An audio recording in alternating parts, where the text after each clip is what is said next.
नमस्कार। सामान्य कंपन विधाएं तथा उनकी आवृत्तियां, normal modes of vibration and their frequencies. युग्मित दोलक की गति को प्रदर्शित करने के लिए निर्देशांक कैपिटल X तथा कैपिटल Y का चयन किया जाता है। इनको सामान्य निर्देशांक या नॉर्मल कोऑर्डिनेट्स कहते हैं। साधारणतया किसी युग्मित निकाय के सामान्य निर्देशांक वे प्राचाल होते हैं जिनके रूप से निकाय की गति के समीकरणों को ऐसे नियत गुणक वाले रेखीय अवकल समीकरणों को सेट करके प्रदर्शित किया जा सके और प्रत्येक समीकरण को केवल एक ही परतंत्र चर होता है। The normal coordinates of a coupled system are the parameters in terms of which the equations of motion of the system can be written as a set of linear differential equations delta with constant coefficients in which each equation contains only one dependent variable. उदाहरण के लिए capital X is equal to x1 plus x2, y is equal to x1 minus x2 सामान्य निर्देशांक होते हैं तथा समीकरण जो कि सामान्य निर्देशांकों के रूप में युग्मित दोलक के गति को प्रदर्शित करते हैं उन्हें केवल एक ही परतंत्र चर होता है। किसी युग्मित निकाय के प्रत्येक सामान्य निर्देशांक से संबंधित सरल आवर्त गति उस निकाय की सामान्य कंपन विधा या नॉर्मल मोड्स ऑफ वाइब्रेशन या सामान्य विधा नॉर्मल मोड कहते हैं। प्रत्येक सामान्य कंपन विधा की अपनी विशिष्ट आवृत्ति या कैरेक्टरिस्टिक फ्रीक्वेंसी होती है जिसे सामान्य विधा आवृत्ति नॉर्मल मोड ऑफ फ्रीक्वेंसी कहते हैं। दो युग्मित सरल आवृत्ति दोलकों की दो कंपन विधाएं होती है। एक कंपन विधा सामान्य निर्देशांक कैपिटल X तथा दूसरी सामान्य निर्देशांक कैपिटल Y से संबद्ध होती है। जब दोनों दोलकों को उनकी साम्य स्थिति से एक ही दिशा में इस प्रकार विस्थापित करके छोड़ दिया जाए कि x1 is equal to x2 हो तो प्रत्येक दोलक अपनी प्राकृतिक आवृत्ति के समान आवृत्ति में सरल आवर्त गति करेंगे तथा वे हमेशा एक ही कला में रहेंगे। यह स्थिति युग्मित दोलक की प्रथम सामान्य विधा होती है तथा इससे संबंधित आवृत्ति प्रथम सामान्य विधा आवृत्ति कहलाती है। प्रथम सामान्य विधा आवृत्ति के लिए ω1 square is equal to ω0 square is equal to g/L md square x1 by dt square plus mg x1 by L plus k x1 plus x2 is equal to 0 और दूसरा होगा md square x2 divide by dt square plus mg x2 divide by L minus k x1 minus x2 is equal to 0। दोनों दोलकों की गति सरल आवर्त गति होने तथा सामान्य विधा में प्रत्येक की आवृत्ति ओमेगा होने से उपरोक्त समीकरण का हल हम इस प्रकार से मान सकते हैं। x1 is equal to a cos omega t और x2 is equal to b cos omega t।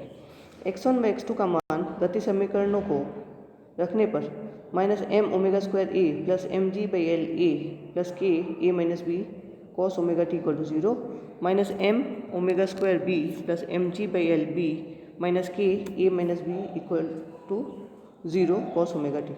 उपरोक्त समीकरण समय t के सब मानों के लिए यथार्थ है तथा cos ओमेगा t सदैव शून्य नहीं हो सकता। अतः minus m omega square a plus mg by L a plus k a minus b equal to 0 या m omega square b plus mg by L b minus k a minus b equal to 0। इन समीकरणों के योग से m a plus m b minus omega square plus g by L equal to 0। उपरोक्त संबंध की यथार्थता के लिए a is not equal to b प्रतिबंध के साथ omega square is equal to g by L omega equal to under root g by L हो जाता है। और जो सामान्य प्रथम सामान्य विधि की आवृत्ति होती समीकरण में अंतर लेने पर m a minus b equal to m minus omega square plus g by L plus 2k by m equal to 0। समीकरण के अनुसार a is not equal to b होने पर omega square equal to g by L plus 2k by m equal to omega 0 square plus 2 omega c square. तो omega हो जाएगा omega 0 square plus 2 omega c square. यह दूसरी सामान्य विधा की आवृत्ति होगी। प्रथम विधा में omega square is equal to g by L यह मान समीकरण रखने पर a minus b equal to 0 जिससे a is equal to b अर्थात दोनों दोलक सामान्य आयाम के समान कला में दोलन करेंगे। दूसरी विधा की आवृत्ति omega is equal to under root g by L plus 2k by m मान समीकरण में प्रयुक्त करें तो a minus b equal to 0 जिससे a is equal to minus b जिससे फलस्वरूप दोलक विपरीत कला में सामान्य आयाम में दोलित होंगे। Omega 1 is equal to under root g by L equal to omega 0 जो द्रव्यमानों m1 व m2 पर निर्भर नहीं होगी। Omega 2 is equal to g by L plus k into 1 by m1 plus 1 by m2 to the power of half. ये हो जाएगा omega 0 square plus 2 omega c dash square to the power half या omega c dash is equal to k by 2 1/m1 plus 1/m2 to the power half. ये हो जाएगा omega 0 square plus 2 omega dash C square to the power of half. यहाँ omega c dash is equal to k/2 1/m1 plus 1/m2 to the power of half.